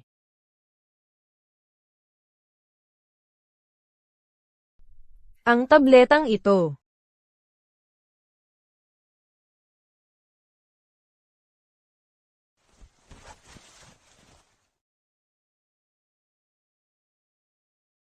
Teka, hindi ba dapat wala talagang kwenta si Tanya? Paano niya natapos ng sabay kay Chloe? Tanya, ang bilis mo namang natapos. Nag-drawing-drawing ka lang ba? Oo, Tanya. Wala ka naman kundi ang walang kwentang anak ng pamilya Wallace. Paano mo malalaman kung paano kilalanin ang mga halamang gamot? Sa tingin ko, dapat umamin ka na lang ng pagkatalo ngayon din. Tapos yumuko ka at humingi ng tawad kay Chloe. Baka sakali, hindi ka pa mapaalis sa pamilya Wallace. Tama siya, Tanya. Kung hihingi ka ng tawad sa akin ngayon, at aaminin mong ikaw ang mali, baka, mapatawad pa kita. Hoy, kayo, tigilan nyo na yan. Ay anunsyo na ninyo ang resulta. Sige, una, i-aanunsyo natin. Ang mga sagot ni Binibining Chloe Wallace. Angelica Sinensis, Cassandra Berry, Almond, Codon Opses, Gastrodia, Clove, Atractalodes, HMM, Cinnamon. Mali. May 8 halamang gamot sa kabuuan. 7 halaman ang tama kay Binibining Chloe Wallace. 1 halaman ang mali niya. Anak ko talaga. Ang galing. Hahaha. Talagang ipinagmamalaki ng pamilya Wallace si Chloe. Ang tableta na ito ay ginawa batay sa reseta ng banal na manggagamot, ang Sojourner. Para gamutin ang hika, ganoon ito ginawa. Halo-halong mga halamang gamot. Para sa isang ordinaryong tao, ang makilala ang 3 sa mga ito ay sapat ng kahanga-hanga. Pero 7 halaman ang nakilala ni Chloe. Wow, ang galing ni Binibining Chloe Wallace. Kaya pala, tinatawag siyang isang sa 100 taong henyo sa medisina. Ngayon, malaking problema na ito para kay Tanya. Tama ka. Ang panganay na anak na babae ng mga Wallace Malamang mapaalis siya sa pamilya Wallace. Nakikita mo ba yan, Tanya? Ganoon talaga siya kagaling, si Chloe. Wala kang laban sa kanya. Huwag mong ipagpaliban na mapaalis ka sa pamilya. At magtapos na parang isang kahabag-habag na maliit na bagay. Dito mismo sa lupa, na ayaw gumalaw. Ano yang amoy na yan? Nakakadiri. Anong amoy? Ang hininga mo, malinaw naman. Tanya, niloloko mo ba ako? Tama na ang pag-aaksaya ng oras. Hukom. I-anunsyo mo na ang resulta. Ipinapahayag na ngayon ang sagot ni Binibining Wallace.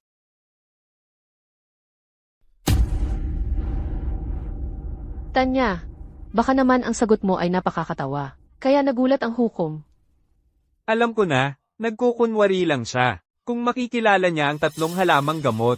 Kakainin ko ang mga salita ko ng nakataob. Tama, lahat ng ito ay tama. Binibining Wallace ay tama sa bawat isa. Ano, walang kwenta lang siya. Paano niya? Talagang nakilala ang lahat ng 8 halamang gamot? Angelica sinensis, Schisandra berry, almond, Codonopsis, Gastrodia, clove, Atractylodes, balat ng magnolia. Tama nga lahat ang kanyang sagot. Impossible.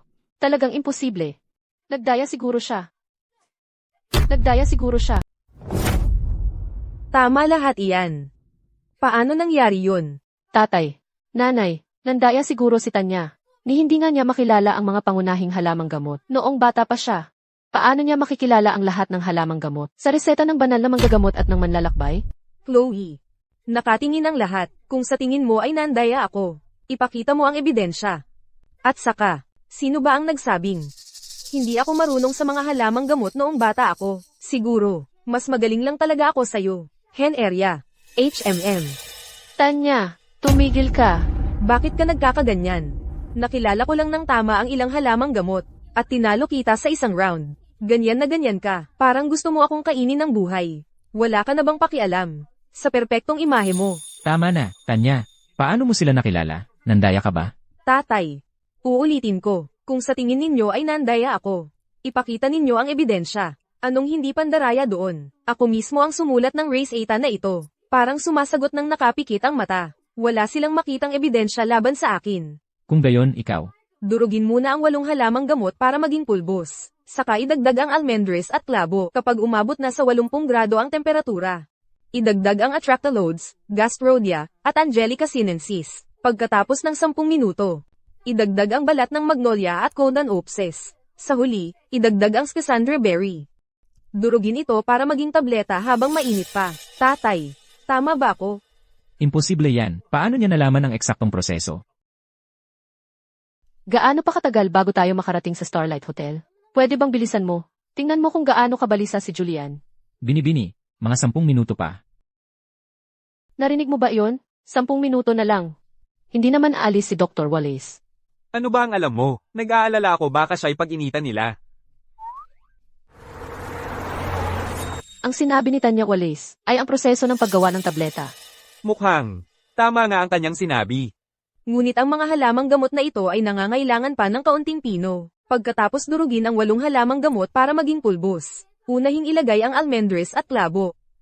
Painitin muna silang lahat, maghintay hanggang ang temperatura sa palayok ay umabot sa 50 grado. Saka idagdag ang Atractylodes, Gastrodia, at Angelica sinensis. Pagkatapos ng 7 minuto, idagdag ang balat ng magnolia at Codonopsis. Sa huli, idagdag ang Schisandra berry. Sa ganitong paraan, tamang-tama ang init. Naku po, talagang hindi nabigo ang ating presidente. Kaya mo pang baguhin ang race 8 ng banal na manggagamot? Swerte mo lang. Iyon. Sakto lang na nakita mo ang reseta ng banal na manggagamot. Kaya, ganyan ka nakatama ngayon. Ang kasanayang medikal ng banal na manggagamot ang manlalakbay. Kung magsasabing sila ang pangalawa sa mundong ito, walang maglalakas loob na magsabing sila ang una. Anong karapatan mong pagdudahan siya? Oh, ngayon naman, pinupuri mo ako sandali, tapos ininsulto mo na naman. Mukhang ang Tanya Wallace na ito ay hindi kasing walang kwenta ng inakala ko. Paano kung siya pa ang manalo sa paligsahan? Ano na ang gagawin natin? Hindi, kailangan kong mag-isip ng paraan. CJ, diretso na tayo sa susunod na round. Susunod, bibigyan ko kayong 2 ng isang pasyente bawat isa. Kailangan ninyong mag-diagnose ng kondisyon ng pasyente at magbigay ng lunas.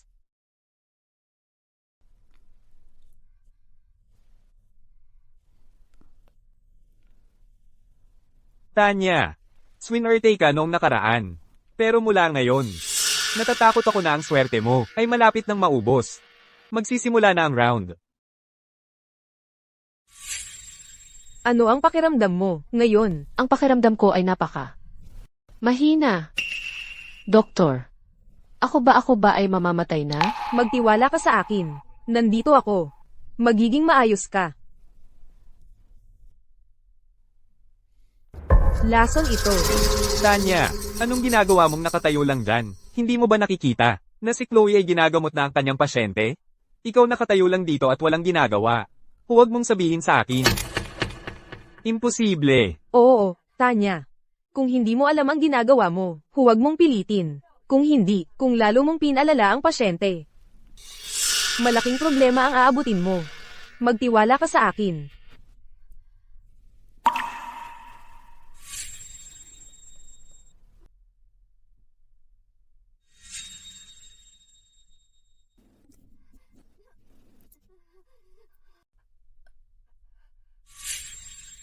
Tanya, hintayin mo lang na mapatay mo ang pasyente. Saka natin makikita kung paano mo haharapin yon.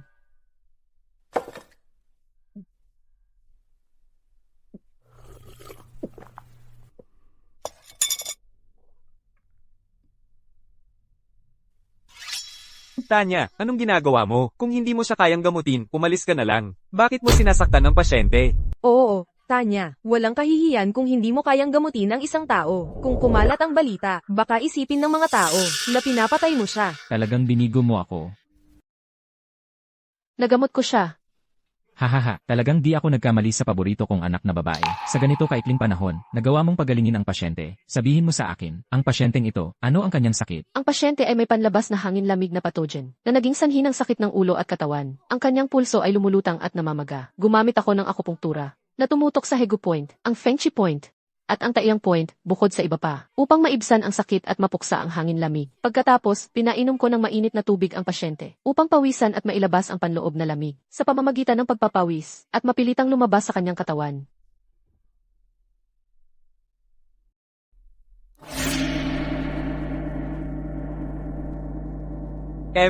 Talagang kahanga-hanga si Chloe. Sa ganito kaikling panahon, 70% ang nabawi ng pasyente. Ang kailangan lang niya ay 2 linggo pang sapat na pahinga, at ganap na siyang gagaling. Salamat, Dok.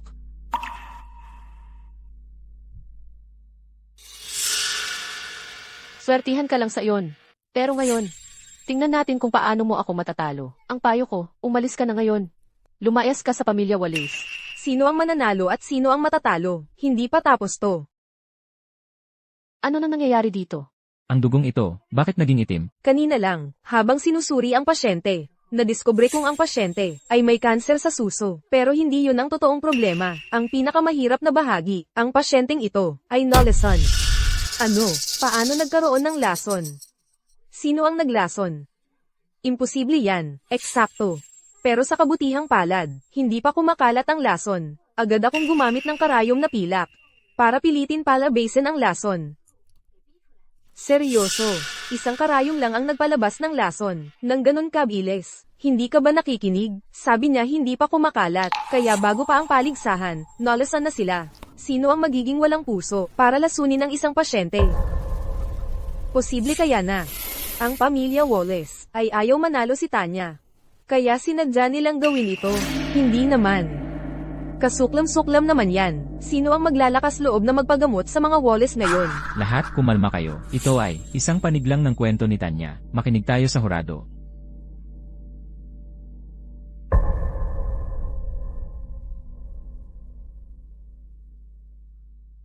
Ang pasyente ay talagang may cancer sa suso, pero ito'y napagaling na, ni Tanya.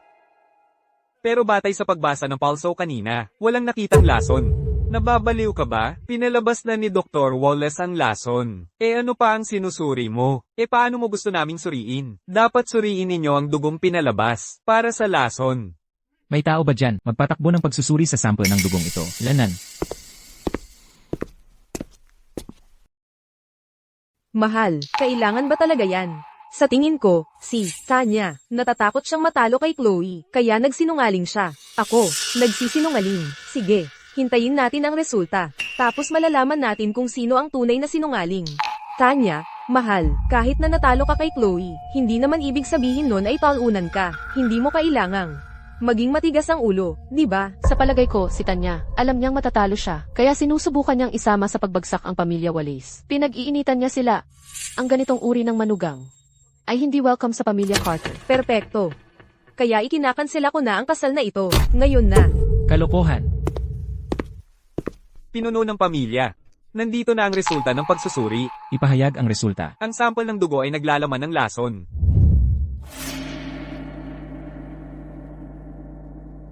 E ano naman kung may nakita silang lason? Sa palagay ko, ang lason na ito ay iniutos niya. Wala akong sama ng loob sa pasyenteng ito. Kaya bakit ko siya lalason? Natakot kang matalo sa aming Chloe, Ginang Wallace. Kaya ang sinasabi mo, na natakot akong matalo kay Chloe. Kaya nilason ko ang sarili kong pasyente. Para lang, gawing mas mahirap para sa sarili ko. Para siguradong matalo ako. Oo, eksakto.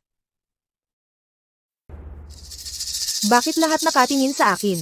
Ginang Wallace. Hindi ba sa tingin mo iyan ay kakatwa, gamit ang iyong loika, kung ibabaliktad natin, may isang tao, ang naglason sa aking pasyente. Ang layunin. Para gawing mas mahirap, para matalo ako. Anong kalokohan ito? Ibig mong sabihin, pinaghihinalaan mong nilason siya ng nanay ko. Nandito lang ang nanay ko buong oras. Hindi siya umalis kahit minsan. Sa tingin ko ang totoo, hindi mo lang ako kayang talunin. Kaya ikaw mismo ang naglason sa kanya. Para malito ang lahat. Sige, hindi umalis ang nanay mo. Pero ibig sabihin ba noon, ako ang umalis? Hindi ka umalis. Pero hindi ibig sabihin noon na wala kang ipinagawa sa iba. Kung tatanungin mo ako, may kinalaman ito kay Ginang Wallace. Siguradong kasangkot siya. Ganoon din ang iniisip ko. Tingnan mo lang ang mukha niya. Siyang siya ito. Walang duda. Sabi ko na nga ba, tingnan mo ang mukha niyang may sala. Ano? Magsalita ka. Bakit ngayon ka patahimik? Ano ba ang pinagkakalat ninyong lahat? Hindi ito ginawa ng nanay ko. Nadadala kayong lahat sa kasinungalingan ni Tanya. Bago magsimula ang paligsahan, may nagbigay ba sa iyo ng kakaibang pagkain? May isang lalaking suot ang pareho. Damit tulad nila. Sabi niya binibigyan niya ako ng gamot para mawala ang sakit. CJ, hanapin niyo ang lalaking yon. Opo, Ginoong Wallace. Ito ba ang lalaki? Iyon na. Kailangan mong magpahinga. Umalis ka na. Heto, huwag kang mag-alala. Sabihin mo na. Sino ang nag-utos sa'yo para maglason?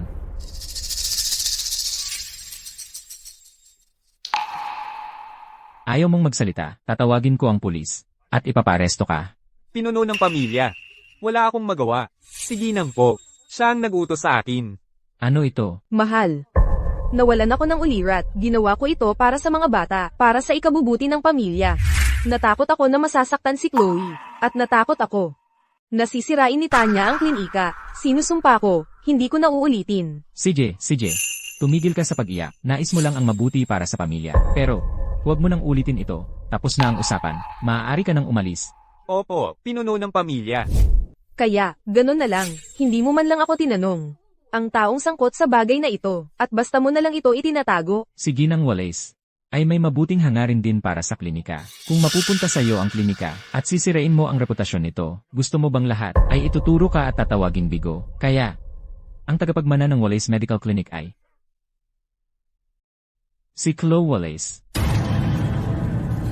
Chloe, Para saan? Malinaw na nanalo si Tanya sa paligsahan ng patas. Paano nangyari na ang tagapagmana? Ay si Chloe ulit? Ano pa ang saysay ng paligsahang ito? Isa ka lang hamak na tao. Bakit ko kailangang magpaliwanag sa iyo? Sa tingin mo mas magaling ang kakayahan mo kaysa sa akin. Kaya ikaw ang magiging tagapagmana? Ako ang paborito ni tatay. Ang titulo ng tagapagmana ay akin at akin lamang. Tatay, seryoso ka bang sinasabi sa akin? Napaboran mo sila, nang ganoon na lang. anong paboritismo? Ginagawa ko ang pinakamabuti para sa Wallace Medical Clinic. Wala kang koneksyon at walang kasanayan sa pamamahala. Kung mapupunta sa iyo ang klinika, ano ang kinabukasan nito? Sige, ikaw ang nagsabi. Hayaan ang lahat ng bisita na narito ngayon, na maging saksi. Simula ngayon, ako, si Tanya Wallace, at ang pamilya Wallace, ay tuluyang maghihiwalay. Mula ngayon, tayo ay magkakaibigan na. Ikaw, bastos na babae, paano mo nagawang iwan ang sarili mong pamilya? Ginoong Wallace. Matatapos na ang kasunduang ito ngayon. Gusto mo man, o hindi. Mabuti, magaling, Tanya, sinusuportahan kita. CJ, kaya't ipinahayag ko na si Tanya Wallace ay itinataboy mula sa pamilya. Hindi na siya welcome sa tahanan ng mga Wallace. Mula ngayon, ang kanyang mga aksyon ay wala nang kinalaman sa amin. Ginoong Wallace, ngayong hindi na bahagi ng pamilya Wallace si Tanya, hindi ba dapat ang alyansa sa pag-aasawa ng ating mga pamilya ay mapunta sa ibang tao? Mahal, bakit hindi na lang si Chloe ang magpakasal sa pamilya Carter? Chloe, ano sa palagay mo? Masaya akong gawin iyon. Ay, ang galing. Tingnan mo ang dalawang magkasintahan. Napaka-perpektong pagtutugma. Buti na lang para sa kanila, nawala na ako sa pamilya. Kung hindi, ang pag-aasawa ko sa pamilya Carter ay magpapasira sa isang pares. Isang pares ng minalas na magkasintahan.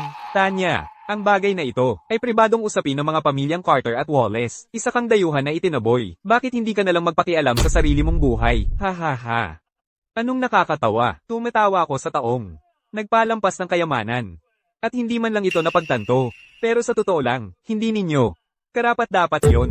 Chloe, ang selo-salo sa kasunduang ito ay para sa ating dalawa. Dapat ba nating paalisan ang mga dayuhang ito? Mga gwardya, palayasin si Tanya at ang kanyang kaibigang Hama. Palayasin. Subukan ninyong hawakan siya.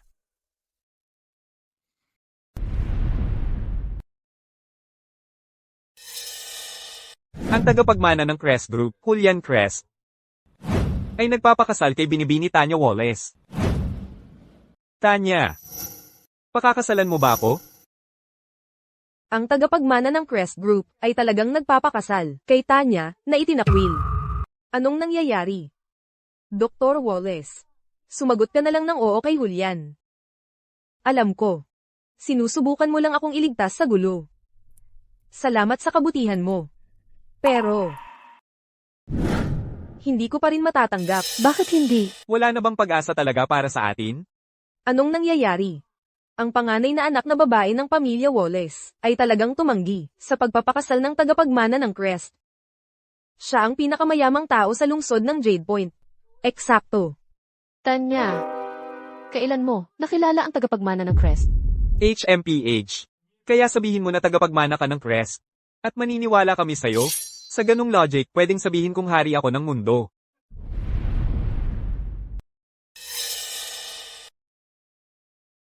Nakita ko na siya sa isang handaan dati.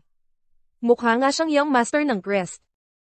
Pero, hindi ba't ang young master ng Crest ay hinahabol pa rin ang nakawala? Bakit siya magpapakasal sa panganay na anak ng pamilya Wallace? Maliban na lang kung siya ang nakawala.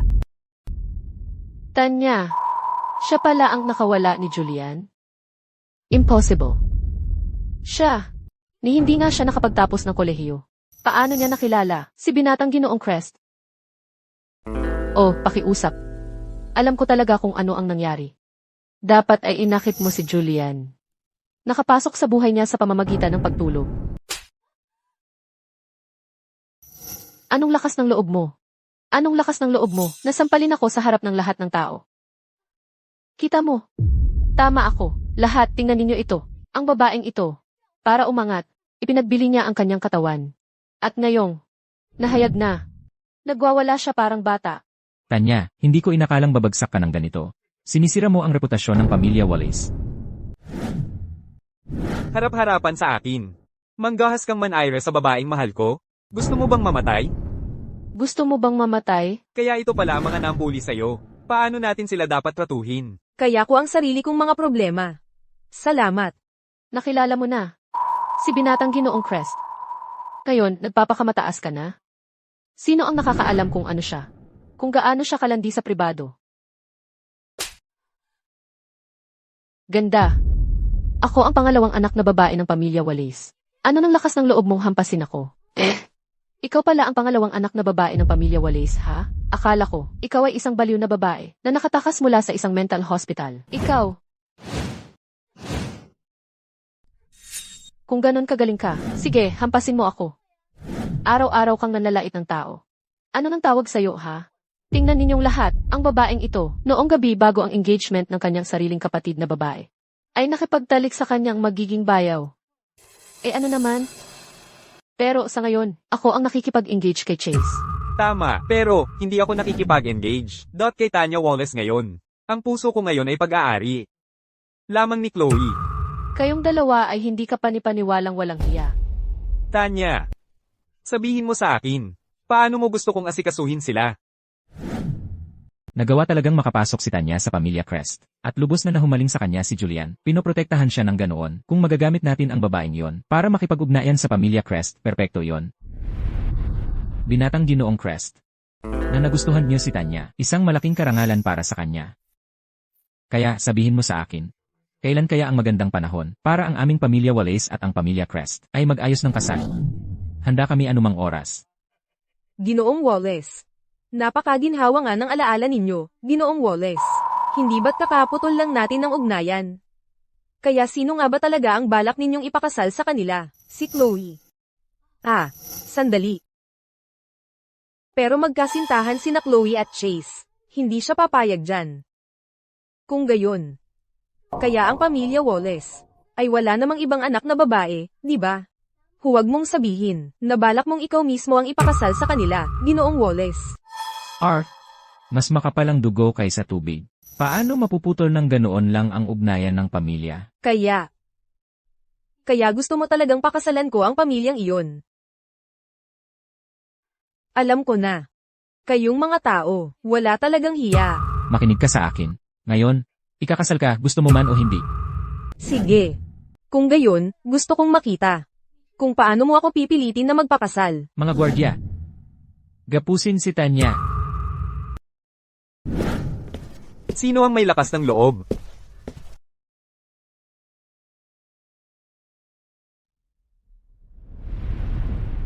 Hindi ba yan yung mga tao mula sa klinika kahapon? Wow! Si Vice Presidente Dawson mula sa Serenity Hospital yan. Anong ginagawa niya rito? Ang mga pamilyang Wen at Jiang, sino kaya ang nakapag-imbita sa kanya? Vice Presidente Dawson. Akala ko hindi ka makakapunta ngayon. Director Lee, kung hindi ako dumating, ang ating presidente ay talagang maluloko na. Kung kumalat ang balita, ano na lang ang mangyayari sa reputasyon ng ating ospital? Tama, syempre. Ang taong yon nakausap ni Vice Presidente Dawson. Si Director Lee nga. Eddie, sino na ang presidente? Anong ginagawa mo rito? Narinig ko kay Director Lee, nakasunduan mo ngayon. Kaya, nagdala ako ng munting regalo, para batiin ka. Sinabi sa akin ni Director Lee, na ngayon ang engagement mo, kaya may dala akong regalo para magdiwang. Narito ako, para batiin kayo. At kayong lahat, Isang okasyong ganito kahalaga? Akala mo ba makakalimutan namin ito? Tama. Dati, dumating kami para magbigay ng regalo sa kasal.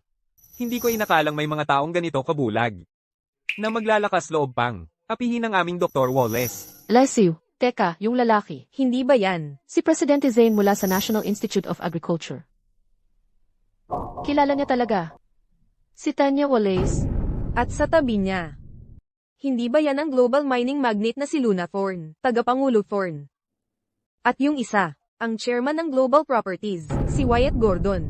Ano ba talaga ang background ni Binibining Wallace? Paano napakagalang sa kanya, ng napakaraming malalaking tao?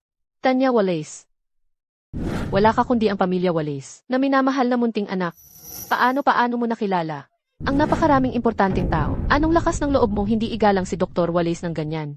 Alam mo ba, kung kanino ka nakikipag-usap? Kahit kami ay hindi maglalakas loob, nakausapin si Dr. Wallace ng ganyan. Saan mo nakuha ang kapal ng mukha? Wala sa amin ang maglalakas loob na kausapin si Dr. Wallace ng ganyan. Ang kapal ng mukha mo. Kung hindi siya si Tanya, sino ba siya? Humph. Makinig kayong lahat. Siya ay ang presidente ng Serenity Hospital. At ang maalamat na banal na manggagamot, ang manlalakbay. At siya ang taong mga mayaman at makapangyarihan ay magpapalubog sa utang para lang mapalapit. Diyos ko. Ang galing talaga ng presidente natin. Imposible yan. Malinaw na siya ang pinakawalang talento. Sa medisina. Sa pamilya namin. Ginoong Wallace. Wala ba talaga akong talento sa medisina? O ang iyong minamahal na asawa, ang pumihil sa akin mula pagkabata? At ikaw naman ay nagbulag-bulagan. Mas alam mo ang katotohanan kaysa kanino man. Mahal. Ako. Bakit, kung mayroon ka ng ganitong mga dakilang tagumpay, hindi mo tinulungan ang Wallace Medical Clinic? Ngayong nabanggit mo, naalala ko. Kailangan kong sabihin, Ginoong Wallace, napakapangit ng pamamahala mo. Marami sa mga kaibigan ko, dahil sa respeto sa akin, ay lihim na tumutulong sa iyo. Ngunit ang Wallace Medical Clinic sa ilalim ng pamamahala mo, ay halos hindi pa rin umuusad. Sinasabi mo bang ang tagumpay ng Wallace Medical Clinic ay dahil lahat sa iyo? Eksakto. Kung hindi, akala mo ba talaga, ang maliit na klinika mong iyan, ay makakaligtas ng ganito katagal? Hindi maaaring mangyari yan. Paano maaaring umasa ang Wallace Medical Clinic namin sa aking minamahal na anak na ito? Tanya, noon, nagkamali talaga si tatay. Hindi ko inakala na may anak akong ganito katalino. Kung alam ko lang, noon pa kita ginawang tagapagmana. Tanya, kung mula sa libingan ay alam ito ng iyong ina, matutuwa siya para sa atin dahil may anak tayong napakagaling. Talagang matutuwa siya. Hindi ba? Huwag mong isama si nanay dito. Wala kang karapatang gawin yun. Ngayong nabanggit mo, itong Wallace Medical Clinic, maaari ko namang kunin ng direkta. Kaya bakit pa ako naghirap na makipag-agawan sa inyo para sa titulong tagapagmana? Anong ibig mong sabihin?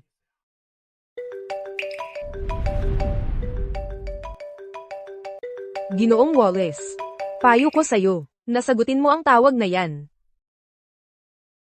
Ano? Ang funding chain ng Wallace Medical Clinic ay tuluyan ng nasira.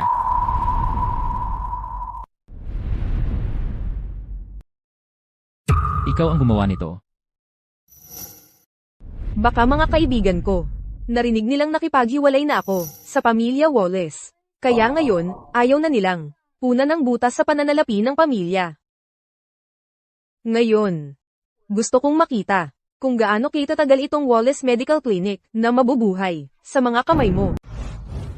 Isang halimaw ako. Tanya, pakiusap, iligtas mo ang iyong tatay. Pwede ba? Ayaw mong makita akong mabaon sa utang, di ba? Kasalanan lahat ng babaeng iyon na si Yvonne.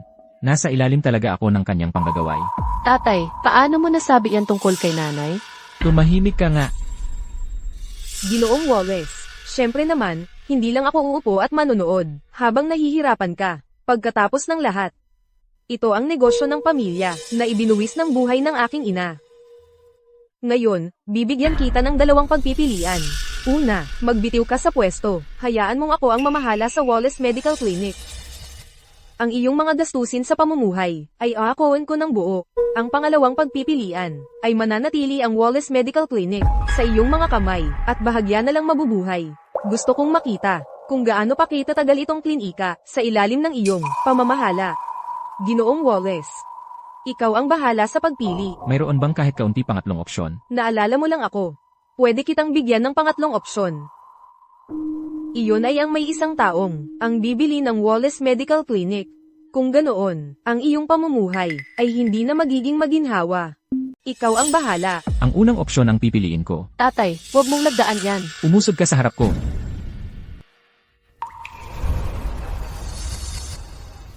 Umusod ka. Alam ko na yan simula't simula pa. Ang magiging manugang ko ay talagang isang magandang huli. Tanya, mahal, gabi na, magmadali na tayo, at pagkasunduin kayong dalawa. Pagkatapos noon, pipili tayo ng isang mapalad na araw. Tanya, mahal, magdaraos tayo ng isang marangyang kasal. Para sa iyo at Chase. Ginang Carter, nangangamba ako na nakalimutan mo. Ang selos-salo sa kasunduan ngayong araw na ito ay para sa iyong anak na lalaki at Chloe, hindi ba? Kasalanan niya ang lahat, si Chloe. Hayaan mong sabihin ko sa iyo, talagang isang problema siya. Kami ni Chase ay lubusang nalinlang niya. Pero hindi bale, nakabalik na kami sa tamang pag-iisip. Gaano man kagaling ang ibang tao, hindi nila maihahambing ang pagkakaroon ng aming Tanya bilang manugang. Eksakto. Tanya, tunay ang nararamdaman ko para sa'yo. Siya si Chloe, ang bruhang yon, ang humikayat sa akin. Chase, paano mo nasabi yan? Tanya, bakit hindi ka nalang mamatay? Tulad ng ina mo, bakit kailangan mong bumalik at sirain ang aming buhay? Bantayan mo ang iyong bibig. Huwag mong ay parinig sa akin yan muli. Dati ay hinahayaan kitang magmalabis sa harap ko. Iyon ay dahil lamang sa pag-iingat ko sa mukha ng pamilya Wallace. Pero ngayon ang pamilya Wallace ay wala ng mukhang mainggitan. Flo Wallace, tama ba? Opisyal kitang pinapaalam. Ikaw ay tinatanggal ng Serenity Hospital. Tanya, May iba pa ba? tapos na. Wala nang pag-asa, sa sandaling napagtanto ko, na hindi ka seryoso sa atin, sa relasyong ito. Tapos na ito, para sa nakaraan, sa panahong magkasama tayo, payagan mong bigyan kita ng payo. Kung mahal mo ang isang tao, ibigay mo ang lahat. Kung hindi, huwag mo siyang paasahin. Ito, ang pinakabagong elixir na aking nilikha. Makakapagpahaba ito ng iyong buhay. Maaari mong ibahagi ito. Salamat, Dr. Wallace. Ano mang galing kay Dr. Wallace, ay nagkakahalaga ng 10-10 bilyon. Walang anuman. Kaya, dahil, natigil na ang kasunduan. Umalis na tayo. Chase, ang minamahal ni Tanya ay umalis na. At nandito pa ang lahat ng bisita. Dapat tayo na ang magkasunduan ngayon. Umalis ka. At huwag mong dungisan ang damit ko. Chase, ano ba ang ibig mong sabihin? Ang ibig kong sabihin, ikaw ngayon ay wala nang silbi kundi isang piyon na pinabayaan na ng pamilya Wallace. At may kapal ka pa ng mukhang banggitin ang aming engagement. Kaya pala ayaw na sa'yo ni Tanya. Bulag at tanga lang talaga ako, na napaibig sa isang basurang tulad mo. Ano ang sinabi mo? Ako pa ang sinisisi mo? Dr. Wallace, kaya, ano na ang susunod mong plano? Nabawi ko lang ang klinika ng nanay ko, na pinaghirapan niyang itayo. Plano kong itaas pa ang antas nito. Dr. Wallace, kung may kailangan ka man, Sabihin mo lang. kami ay nasa serbisyo mo, Dr. Wallace. Talagang ganoon, magiging karangalan naming tumulong. Nasa serbisyo mo kami, Tanya. Salamat sa inyong lahat. Pasok. Ginang Wallace. Ang Wallace Gang Pharmaceuticals ay matagumpay ng nag-ipo. Sa ngayon, nakipagtulungan na tayo sa mahigit 1,000 malalaki at katamtamang kumpanya sa bansa at nakasiguro ng mga partnership. Mabuti, nakuha ko na. Ginang Wallace, mula nang kayo ang humawak, sa loob lamang ng isang maikling taon, nagpatupad kayo ng malawakang reforma na nagbago mula sa maliit na Wallace Medical Clinic tungo sa Wallace Gang Pharmaceuticals ngayon. Ngayon, ang ating netong kita ay lumaki ng 4 na beses at ang kahusayan sa lahat ng departamento ay double din. Talaga nga tayong naging ang pamantayan ng industriya. Huwag kayong mag-alala, ang ating kumpanya ay lalong lalago pa. Oh, siya nga pala. Kunin mo para sa akin ang financial statements noong nakaraang buwan. Opo, ma'am.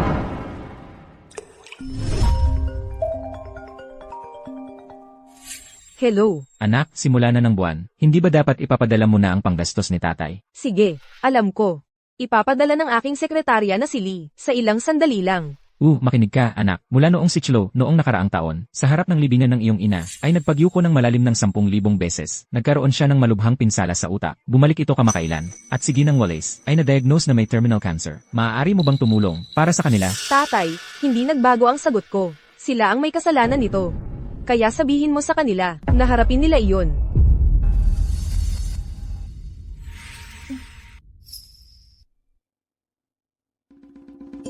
Wow, 1 taon na pala. Araw-araw pumupunta dito si Ginoong Crest na may bulaklak. Ulan man o maaraw, naghihintay matapos magtrabaho si Ginang Wallace. Nakakabilib talaga ang pagtityaga niya. Totoo, kahit na tinatanggihan siya ni Ginang Wallace sa tuwing, ay narito pa rin siya araw-araw. Gaano man siya katagal magtrabaho, nandyan pa rin siya. Sana may manliligaw din ako, na ganoon.